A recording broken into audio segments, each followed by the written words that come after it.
ഈ കുടുംബക്കാരെ വിളിച്ചു എന്ന് പറയുന്നതിന് മുന്നേ തന്നെ ഹേമചന്ദ്രൻ കൊല്ലപ്പെട്ടു. അതാണ് ഞാൻ പറഞ്ഞത്. കൊല്ലപ്പെട്ടതിന് ശേഷം ഈ പോലീസിന്റെ അന്വേഷണം ഇവരിലേക്ക് എത്താതിരിക്കാൻ വേണ്ടി അതിനാണ് ഇവര് ഈ ഫോണ്, ഹേമചന്ദ്രന്റെ ഫോണ് മറ്റു സ്ഥലത്തേക്ക് കൊണ്ടുപോകുന്നു. പിന്നീട് ഇത് ഓണാക്കി വെക്കുന്നതൊക്കെ അതിന് ശേഷമുള്ള കാര്യമാണ്. അപ്പം അവര് കൊണ്ടുപോകുന്നതിന് മുന്നേ തന്നെ ഹേമചന്ദ്രൻ കൊല്ലപ്പെട്ടു എന്നുള്ളതാണ് നമുക്ക് അന്വേഷിച്ചത്. ഇനി അതിനകത്തേക്ക് നമുക്ക് നൗഷാദിനെ കൂടി ചോദ്യം ചെയ്താൽ മാത്രമാണ് കൊലപാതകമാണെന്ന് മനസ്സിലായിട്ടുണ്ട്. PM-ൽ അതെ കൊലപാതകമാണ് എന്ന് നമുക്ക് വിശ്വസിക്കാൻ പറ്റുന്ന രീതിയിലുള്ള തെളിവുകൾ നമുക്ക് നിലവിൽ കിട്ടിയിട്ടുണ്ട്. എങ്ങനെ? അല്ല, ചേരമ്പാടിയിൽ അവര് ബോഡി ഡിസ്പോസ് ചെയ്യാൻ പോയി എന്നുള്ളത് നമുക്ക് മനസ്സിലായത്. നമുക്ക് ആ സ്ഥലം കൃത്യമായിട്ട് ഇപ്പം നിലവിൽ അന്വേഷണത്തിരിക്കുന്നതാണ്. നമുക്കത് പറയാനുള്ള സാഹചര്യമായിട്ടില്ല.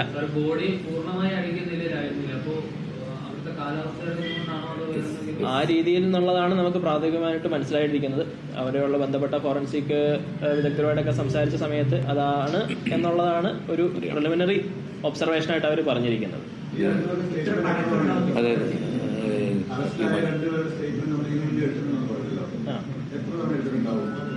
അല്ല, അവരെ പലപ്പോഴായിട്ട് നമ്മൾ വിളിച്ചിട്ടുള്ളതുണ്ട്. അങ്ങനെ അല്ല, അവരെ ഞാൻ പറഞ്ഞില്ലേ, അവര് തരുന്ന സ്റ്റേറ്റ്മെന്റ് നമുക്ക് ലഭ്യമായിട്ടുള്ള CDR എന്നുള്ള ഡീറ്റെയിൽസ് മറ്റ് പല വ്യക്തികളെ നമ്മൾ ചോദ്യം ചെയ്തിട്ടുണ്ട്. ആ ഡീറ്റെയിൽസ് ഇത് വീണ്ടും നമ്മൾ ഒത്തുനോക്കിക്കൊണ്ടിരിക്കും. അപ്പം ഇതിനകത്തുള്ള ഈ ഇൻവെസ്റ്റിഗേഷനകത്ത് നടന്നിരിക്കുന്നത് ഈ കോൺട്രഡിക്ഷൻസ് നമ്മൾ കൂടുതലായിട്ട് എസ്റ്റാബ്ലിഷ് ചെയ്തുകൊണ്ടിരുന്നു. അപ്പം ഇപ്പൊ അവര് പറയുന്ന സ്റ്റേറ്റ്മെന്റ് അവര് സത്യമാണെന്ന് പറഞ്ഞാൽ അവർ നമ്മുടെ അടുത്ത് പറയുന്നുണ്ടാവും.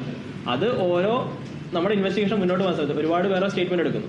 അവർ തരുന്ന ഡീറ്റെയിൽസ് അത് വീണ്ടും കോൺട്രാഡിക്റ്റ് വരുന്ന സമയത്ത് അപ്പൊ നമ്മൾ അവരോട് ഒരിക്കലും നിങ്ങളാളെ കൊന്നൊന്നും ചോദിക്കുന്നില്ല.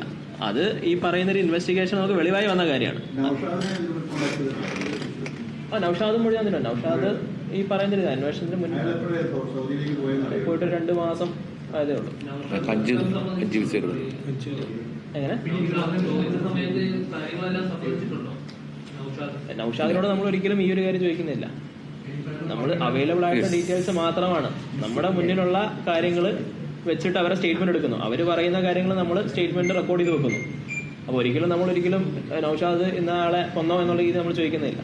നൗഷാദ് പറയുന്ന കാര്യങ്ങൾ നമ്മൾ റെക്കോർഡ് ചെയ്യുന്നു. നമുക്ക് അവൈലബിൾ ആയിട്ട് ഡീറ്റെയിൽസ് വെച്ചിട്ടുള്ള കാര്യങ്ങൾ നമ്മൾ ക്രോസ് ചെക്ക് ചെയ്യുന്നു, വീണ്ടും ക്രോസ് ക്വസ്റ്റ്യൻ ചെയ്യുന്നു, അയാൾ പറയുന്ന കാര്യം രേഖപ്പെടുത്തുന്നു. അപ്പോൾ ആ രീതിയിലാണ് നമ്മൾ അന്വേഷണം മുന്നോട്ട് പോയിക്കൊണ്ടിരുന്നത്.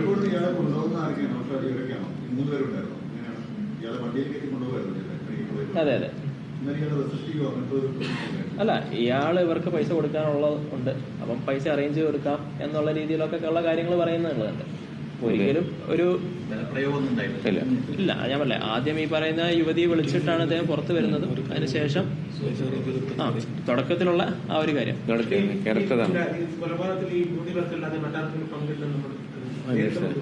അത് അന്വേഷിക്കാനുള്ളതുണ്ട്. പിന്നെ ഞാൻ പറഞ്ഞല്ലോ, ഇവരെ സഹായിച്ചതായിട്ടുള്ള വ്യക്തികൾ കുറച്ചുപേരെ നമ്മൾ ഐഡന്റിഫൈ ചെയ്തിട്ടുള്ളതുണ്ട്. അത് അന്വേഷണത്തിന്റെ ഭാഗമായിട്ട് ഇപ്പം ബോഡി മറവ് ചെയ്യാനായിക്കോട്ടെ.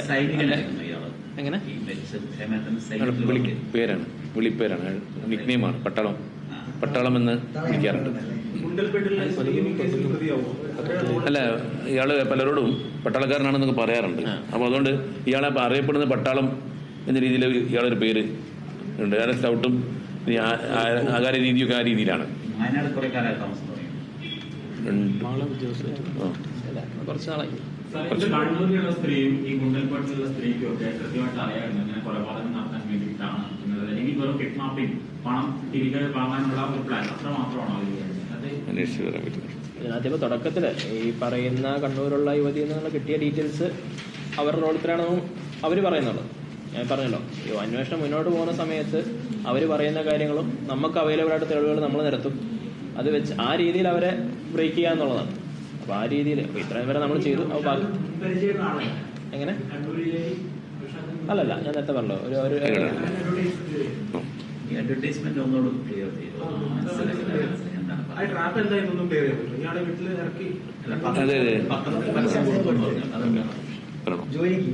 അല്ല, അത് ജസ്റ്റ് അതായത് ഇയാള് വിളിച്ചു.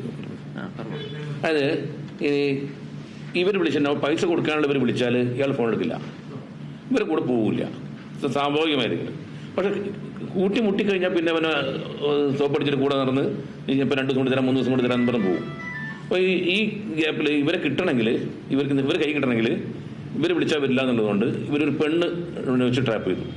പെണ്ണ് വിളിച്ച് ഞാനിവിടെ ഉണ്ട് കാണാൻ പറ്റുമെന്ന് ചോദിച്ച് സംസാരിക്കുന്നില്ല. അപ്പോൾ ഈ പെണ്ണിനെ കാണാൻ വേണ്ടി സ്ഥലത്ത് വന്നപ്പോൾ അവിടെ ഇവരുണ്ട്.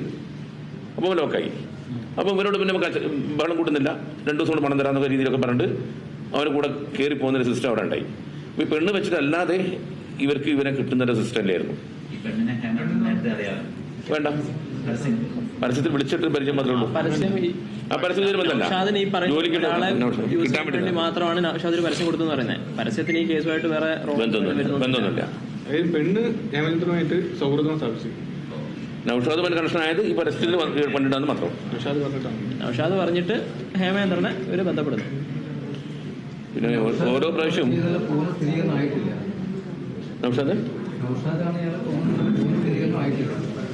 നൗഷാദ് ഏവണ്ണാണ് സ്ഥിരീകരണമായിട്ടുണ്ട്. കുറച്ചും കൂടി ഞങ്ങളുടെ അന്വേഷണം ബാക്കിയുണ്ട്. ടൈം എടുക്കും. നമ്മളിപ്പം കമ്പയർ ചെയ്യാണല്ലോ, ഇനിയിപ്പോൾ ഇവരുമായിട്ട് മാച്ച് ചെയ്യണല്ലോ.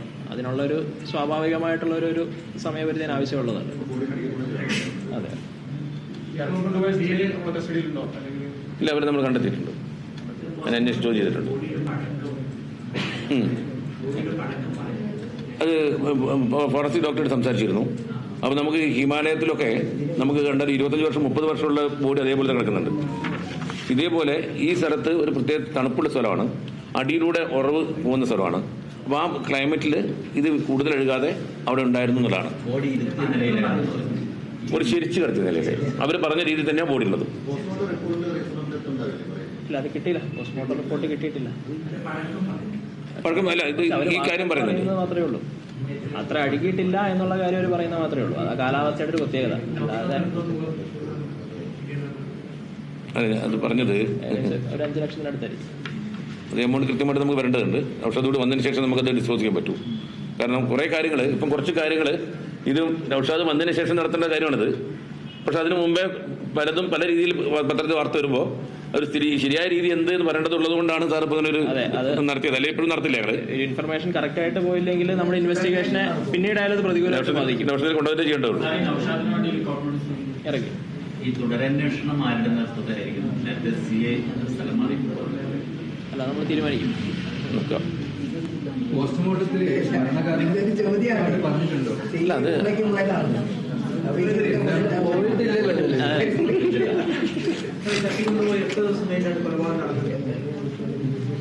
അന്ന് തന്നെ എന്നാണ് പറഞ്ഞത്.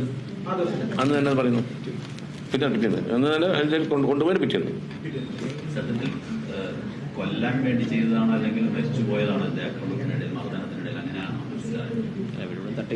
അതായത് ഇവര് ഞങ്ങൾ പറഞ്ഞ രീതിയിൽ മർദ്ദനമുണ്ടെങ്കിൽ മർദ്ദിച്ചു കഴിഞ്ഞാലും വേറെ രീതിയിൽ ചെയ്താലും ഒരാൾ മരിക്കുമെന്ന കാര്യം ഉറപ്പാണല്ലോ.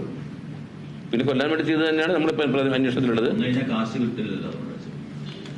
എനിക്ക് കാശ് കിട്ടിയില്ലെങ്കിൽ നീ ജീവിക്കേണ്ടതെന്ന് പറയാലോ. അല്ല, അങ്ങനെയല്ല, പറയുന്നില്ല. ഒരു വാശി ഉണ്ടാവുമല്ലോ. വാശി വരുമ്പോൾ എനിക്ക് കിട്ടിയില്ലെങ്കിലും എന്തെങ്കിലും പൈസ കിട്ടൂല, എന്നെ ഇതാക്കിയിട്ടാക്കാണ്ടൊരു ഇത് വരാം.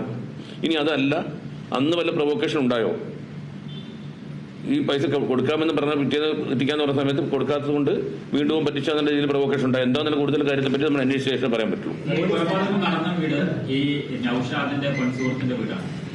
അത്തരം കാര്യങ്ങൾ പറയാൻ ഇപ്പോൾ പറ്റില്ല. കാരണം ഞാൻ അന്വേഷണം കഴിഞ്ഞ ശേഷം മാത്രമേ പറയാൻ പറ്റൂ. ആ സ്ഥലത്ത് പോയി സ്ഥലം കണ്ടെത്തി, 24 വരെ സ്ഥലം കണ്ടെത്തി, ആ സ്ഥലം കണ്ടെത്തിയതിന് ശേഷം മാത്രമേ നമുക്ക് പറയാൻ പറ്റൂ. അതുമായിട്ട് ബന്ധപ്പെട്ട് കുറെ മിസ്ഇൻഫർമേഷൻസ് ഇപ്പോൾ പോകുന്നുണ്ട്. അതുകൊണ്ടാണ് ഈ ബ്രീഫ് ചെയ്യാനുള്ളൊരു കാരണം. 2 പേരും ഇല്ല കസ്റ്റഡി വരും.